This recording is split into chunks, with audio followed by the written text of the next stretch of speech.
오늘 이 시간 우리에게 허락하신 주님의 귀한 말씀은 요한계시록 1장 말씀입니다.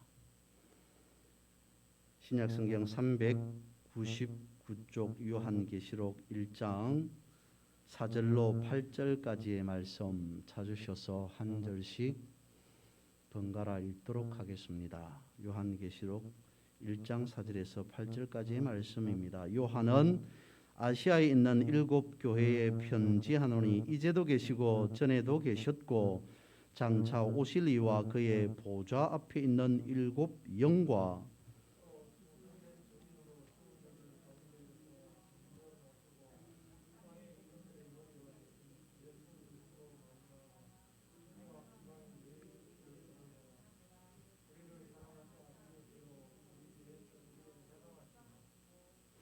그의 아버지 하나님을 위하여 우리를 나라와 제사장으로 삼으신 그에게 영광과 능력이 세세토록 있기를 원하노라. 아멘.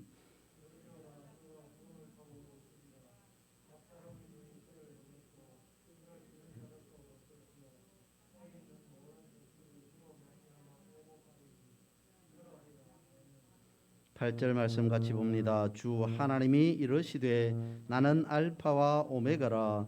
이제도 있고 전에도 있었고 장차 올 자요 전능한 자라 하시더라. 아멘. 오늘 우리가 읽은 요한 계시록 말씀은 7 교회에 보내는 편지라고 말씀하고 있습니다. 계시록에서 본문에서 7 교회에 편지한다라고 하여서 7 교회만 생각할 수 있겠으나 사실 당시의 소아시아에는 계시록에 기록된 7 교회만 있었던 것은 아니라 교회는 더 많이 있었습니다. 그럼에도 7 교회라고 표시한 것은 대표성을 띠고 있다라고 볼 수 있는 거죠. 7 교회가 대표적인 교회다라고 하는 의미를 가지고 있습니다. 그러면 7 교회라고 하는 것은 숫자적인 7을 말하는 것이 아니라 대표성을 띠고 있기에 모든 교회라고 봐야 한다는 겁니다. 그러면 요한계시록에서 말하는 교회라고 하는 것은 이 땅에 지상에 있는 모든 교회다라고 볼 수 있습니다. 그래서 이 모든 교회의 편지라고 하는 글로 말씀을 전하고 있습니다.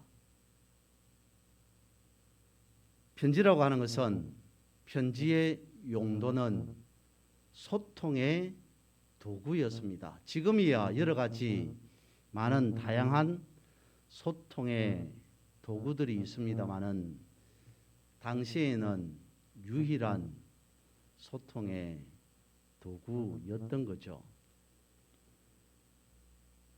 옛날에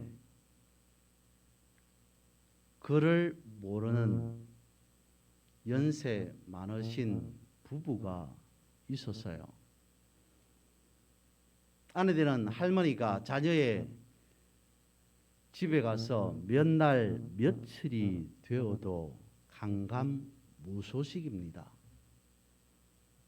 오지를 않습니다. 답답한 할아버지가 편지를 씁니다. 근데 글을 모르니까 편지에 그림을 그려서 전달을 하는 것이었습니다. 그 편지 안에는 소 5마리를 그려서 보냈던 거죠. 그런데 그 편지를 받은 할머니가 답장을 보내는데 먹는 감 3개로 답을 회신을 하였던 거죠.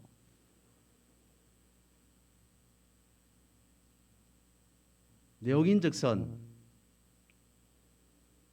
할아버지가 소 5마리를 보냈던 것은 이런 뜻이었습니다. 소 5마리니까 오소. 할머니 빨리 집으로 오라는 내용이었던 겁니다. 그것을 안 할머니가 감 3개를 써서 회신을 했으니까 감세, 그러니까 예 알겠습니다, 빨리 가겠습니다 라고 하는 의미였던 거죠. 여러분, 그냥 일화입니다. 그런데 이 일화 속에서 우리는 깊은 의미를 발견할 수 있을 것 같아요. 우리는 주님 안에서 주님과 함께 주님과 교제하며 살아온 세월이 1년, 5년, 10년 그 이상 된 시간입니다. 우리에게 주님께서 주님과 교제하며 살아가는 우리에게 주님께서 어느 날 소 5마리를 그려서 우리에게 편지로 주셨습니다. 그러면 우리는 5년, 10년, 20년 그 이상의 주님을 믿으며 주님과 함께 교제하면서 살아왔으니까 최소한 회신으로 감 3개 정도를 그려서 보낼 수 있어야 하진 않겠습니까? 주님과 함께 살아온 인생 속에서 5년, 10년, 20년 믿음의 삶 속에서 주님께서 소 5마리를 우리에게 편지로 써 보냈는데 도대체 이 내용이, 이 사실이, 이 현실이 무엇인지를 알지 못하고 그저 멀뚱멀뚱 답을 하지 못한 채 바라만 보고 있다면 그것은 문제가 되지 않겠습니까? 우리의 삶 속에서 소 5마리, 그러니까 우리에게 일어나는 현실이, 현상이 도대체 무엇인지 알지 못하는 일들이 있습니다. 그런 삶 속에서 주님께서 주시는 메시지가 무엇인가? 주님께서 말씀하시는 의미가 무엇인가? 주님께서 요구하시는 회신이, 답이 무엇인가를 우리는 캐치할 수 있어야 한다는 거죠. 그 다음에 편지에서 의미는 누가 보냈느냐라고 하는 것이 중요한 내용이기도 합니다. 받는 사람의 입장에서 누가 보냈는지에 따라서 울고 웃을 수 있습니다. 다시 하나의 더 예를 들어봅니다. 미국에 살던 한 사람이 프랑스로 여행을 갑니다. 프랑스 파리를 여행을 하면서 골동품을, 오래된 물건을 파는 가게에 들어가서 이것저것 구경을 해요. 그러다가 낡고 오래되어 보이는 진주 목걸이 하나가 눈에 들어옵니다. 낡고 오래되어서 별로 값어치 없어 보이지만 왠지 그 목걸이가, 진주 목걸이가 눈에 들어오는 거예요. 살까 말까 하다가 물어봅니다. 이 목걸이 가격이 얼마입니까? 예, 50만 원입니다. 생각했던 것보다도 상당히 높은, 비싼 가격이었습니다.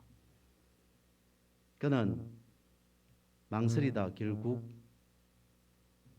낡고 오래된 그 진주 목걸이를 구입을 합니다. 와서 목에 걸고 다니지는 못하지만 집안에, 방 안에 장식용으로 꽤 잘 어울리는 것 같습니다. 그러다가 한참의 시간이, 세월이 흘렀어요. 지났어요. 왠지 돈이 궁해서 그 목걸이를 팔아야 될 수밖에 없는 상황이 되었습니다. 목걸이를 팔아야 되겠다 싶어서 들고 가서 얼마 정도 줄 수 있는지 물어봅니다. 한참을 바라보던 사람이 그에게 2천만 원을 주겠노라고 이야기를 합니다. 목걸이 주인은 깜짝 놀랄 수밖에 없습니다. 아니 이것이 이렇게 비싸단 말인가? 값어치 값 나가는 물건이었단 말인가? 라고 하는 생각이 들 수밖에 없었던 거죠. 그러면 무엇인가가 있겠구나. 내가 알지 못하는 값비싼 이유가 있겠구나 싶어서 그것을 들고 아는 지인을 찾아갑니다. 보석상을 하는 지인을 찾아가서 제대로 감정을 해달라고 부탁을 해요. 역시 그도 한참을 그 목걸이를 보다가 그에게 말하기를 내가 이 목걸이를 5천만 원에 사겠소 라는 겁니다. 그가 50만 원을 주고 산 목걸이가 단번에 2천만 원에서 다시 5천만 원으로 뛰었습니다. 놀라지 않을 수 없습니다. 그래서 물어봅니다. 아니 도대체 이게 그렇게 비싼 목걸이였습니까? 왜 이렇게 비싸게 저에게 돈을 주려고 하십니까? 라고 묻자 그가 오히려 의아하다는 듯이 말합니다. 아직까지 그 이유를 모르고 있었습니까? 그러면서 목걸이가 아닌 목걸이 옆에 붙어 있는 달린 장식을 보여주면서 이 장식에 글씨가 쓰여져 있는데 사랑하는 조세핀에게 황제 나폴레옹으로부터 라고 하는 글씨가 쓰여져 있다. 그리고 그 글씨 옆에 나폴레옹이 친필로 쓴 사인이 있다.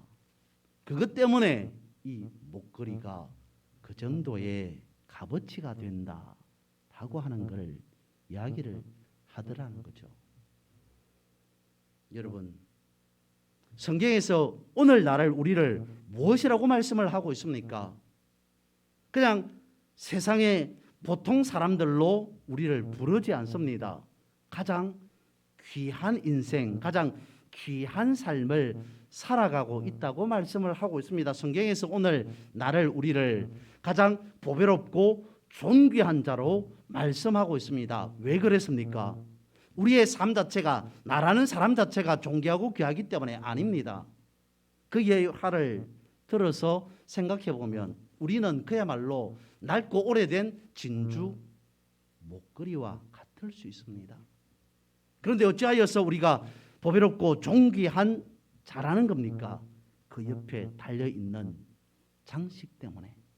거기에 나폴레옹이 친필로 쓰고 나폴레옹의 사인이 있기 때문에 낡고 오래되었지만 값나가는 값어치 있는 목걸이가 될 수 있었던 것과 같이 우리의 삶 자체는 나라고 하는 사람 자체는 연약하고 부족하지만 그러나 내 안에 내 삶을 통하여서 예수 그리스도의 사인이 있다면 예수 그리스도의 사인이 있는 그 인생 그 삶은 보배롭고 존귀한 삶이 아니냐는 겁니다. 그래서 갈라디아에 있어서는 우리에게 이렇게 가르쳐 주고 있습니다. 내 몸에 사도 바울을 말씀하고 있습니다. 말하고 있습니다만은 내 몸에 예수 그리스도의 흔적을 가졌노라. 내 안에 예수 그리스도의 흔적을 새겼노라 라고 말하고 있습니다. 여러분 한번 이 말씀을 묵상해 보십시오. 사도 바울이 어떤 상황을 어떤 의미로 내 안에 예수 그리스도의 흔적이 새겨져 있다. 예수 그리스도의 흔적이 있다라고 말했는지 우리는 잠잠히 묵상해 볼 필요가 있습니다. 예수 그리스도의 흔적이 있는 우리의 삶이 귀한 존재라고 성경은 가르쳐 주고 있습니다. 그렇기에 우리는 예수 그리스도의 사인이 있기에, 예수 그리스도의 흔적이 있기에 우리는 세상 속에서 망신당하지 않는 삶이라는 겁니다. 예수 그리스도의 사인이 있기에, 예수 그리스도의 흔적이 있기에 우리는 세상 속에서 어떤 삶, 어떤 형편에 놓여 있을지라도 담대한 삶을 살아갈 수 있다는 겁니다. 우리는 그리스도의 친필로 쓰신 편지를 가지고 있기 때문입니다. 그 편지는 그냥 편지가 아니라 그야말로 약속의 언약의 편지입니다. 그 약속을 계시록에서는 알파와 오메가라고 말씀하고 있어요. 다음으로 살펴볼 것은 알파와 오메가입니다. 계시록에 있어서 핵심은 말 그대로 계시록이기 때문에 계시입니다. 그 다음에 계시록의 핵심은 알파와 오메가라고 말씀을 드릴 수 있습니다. 처음과 시작, 처음과 마지막, 시작과 마침이라는 뜻이죠. 그런데 여기에서 끝나지 아니하고 알파와 오메가는 또 다른 주님의 이름이라는 겁니다. 골로새서 1장 15절에서 17절은 이와 같이 말씀을 하고 있습니다. 그는 보이지 아니하는 하나님의 형상이요 모든 피조물보다 먼저 나신 이시니 만물이 그에게서 창조되되 하늘과 땅에서 보이는 것들과 보이지 않는 것들과 혹은 왕권들이나 주권들이나 통치자들이나 권세들이나 만물이 다 그로 말미암고 그를 위하여 창조되었고 또한 그가 만물보다 먼저 계시고 만물이 그 안에 함께 섰느니라. 이 말씀의 의미가 무엇이겠습니까? 이 말씀이 의미하고 있는 것은 오늘 본문에서 계시록에서 말씀하고 있는 그대로입니다. 주님은 알파와 오메가 되신다는 겁니다. 주님은 또 다른 이름으로서의 알파와 오메가 되신다는 겁니다. 그래서 알파와 오메가는 그러니까 처음과 나중은 그냥 알파와 오메가 처음과 나중이라는 그 의미에서 거쳐지는 것이 아니라 처음과 나중이시기에 모든 것 되신다는 의미를 갖고 있습니다.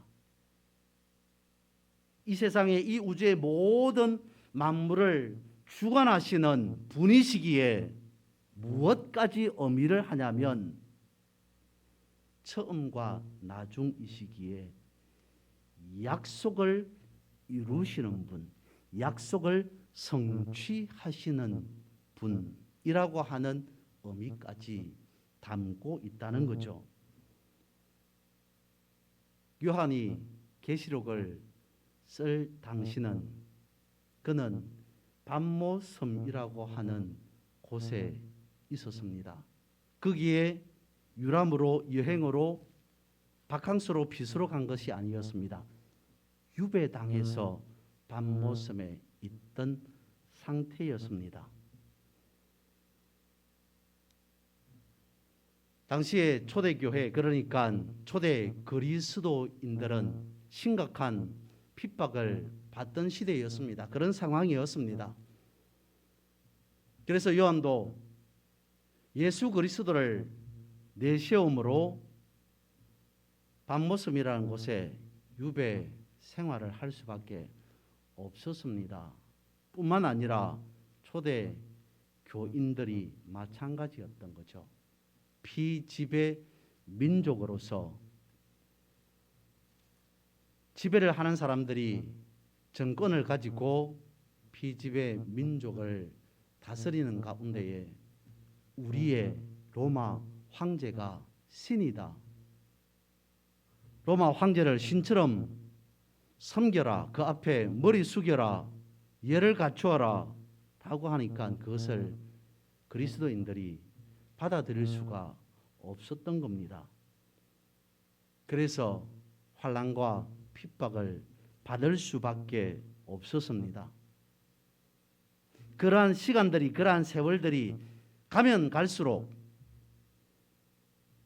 다가오는 어려움은, 고통은, 환난은 더 클 수밖에 없었습니다. 그러자 그리스도인들도 흔들리기 시작했던 거죠. 이런 상황 가운데 놓여 있는 우리를 바라보시는 주님은 과연 도대체 어디에 계시는가? 이런 엄청난 핍박 가운데에 있는 우리를 보시고도 주님은 왜 그대로 도와주시지 아니하고 내버려 두시는가? 도대체 우리의 앞날은, 우리의 내일은, 우리의 미래는 어떻게 될 것인가? 라고 하는 생각 속에서 그리스도인들은 흔들릴 수밖에 없었습니다. 왜요? 당시의 역사의 주인은 로마로 보였기 때문입니다. 당시의 역사의 주인공은 로마 황제로 보였기 때문입니다. 그래서 요한이 밤모섬에서 그런 흔들리고 있는, 믿음에 흔들리고 있는 저들 위해서 계시록을 씁니다. 여러분의 눈앞에 지금 역사의 주인이 로마요, 로마 황제처럼 보이지만 절대로 그렇지 않습니다. 이 역사의 주인은 오직 알파와 오메가 되시는 예수 그리스도이십니다. 예수 그리스도, 우리가 믿고 있는 예수 그리스도가 이 땅의 역사의 주인이시고 알파와 오메가이십니다 라고 편지를 썼던 겁니다. 그래서 말씀의 내용을 보면 첫 번째, 예수 그리스도는 우주의 역사의 주인이라는 겁니다. 8절에 이와 같이 기록하고 있습니다. 주 하나님이 이르시되 나는 알파와 오메가라. 이제도 있고 전에도 있었고 장차 올 자요 전능한 자라 하시더라. 이 땅의 역사의 주인이 누구시냐? 이렇게 말씀을 하고 있습니다. 이제도 있고 전에도 있었고 장차 올 자다라고 말씀을 하고 있습니다. 역사의 처음이요 역사의 마지막임을 말씀을 하고 있습니다. 또한 더불어서 본문 1장 4절에서도 동일하게 말씀을 하고 있습니다. 이제도 계시고 전에도 계셨고 그리고 장차 오실 자다. 모든 역사는 예수 그리스도로부터 비롯되었고 지금도 예수 그리스도의 섭리 가운데에서 살아가게 되고 결말 또한, 마지막 또한 예수 그리스도로 종결되게 될 것이다 라고 말씀을 하고 있습니다. 이어서 두 번째로는 역사의 주인뿐만 아니라 개인의 삶에 있어서도 주인이 역시 예수 그리스도이시다 라고 말씀을 하고 있습니다. 오늘 본문 뒤에 1장 17절 말씀에서는 내가 볼 때 그의 발 앞에 엎드려져 죽은 자 같이 되매 그가 오른손을 내게 얹고 이르시되 두려워하지 말라 나는 처음이요 마지막이니. 요한이 유배되어 왔습니다. 고도, 그러니까 외로운 섬 밤모섬에서 그는 왜 고통스럽지 않았겠습니까? 그는 왜 힘들지 않았겠습니까? 힘들고 고통스럽다는 것을 요한계시록 1장 17절에서는 그렇게 말씀해 주고 있죠. 그의 발 앞에 엎드려져 죽은 자 같이 되매 모든 미래가, 모든 희망이, 소망이 끝난 것처럼 여겨져서 죽은 자 같이 되었던 요한에게 주님이 찾아오셨습니다. 그가 오른손을 내게 얹고 이르시되 뭐라고요? 두려워할 필요가 없다. 왜? 나는 처음이요 마지막이기 때문이다 라고 말씀해 주셨던 겁니다. 그런 요한에게 주님께서 찾아오셔서 이와 같이 말씀해 주셨습니다. 그래서 요한이 계시록을 썼던 겁니다. 오늘 본문 6절에서는 제사장이라고 하는 표현이 있어요. 주님께서는 우리를 제사장 되게 하셨다라고 말씀을 하고 있습니다. 제사장의 특권은 무엇입니까? 하나님을 대면할 수 있다는 거잖아요. 하나님을 볼 수 있다는 특권이, 그러니까 하나님 앞에 나아갈 수 있다는 특권이 있었습니다. 주님께서 오심으로 우리를 제사장 되게 하셨다라고 말씀하고 있습니다.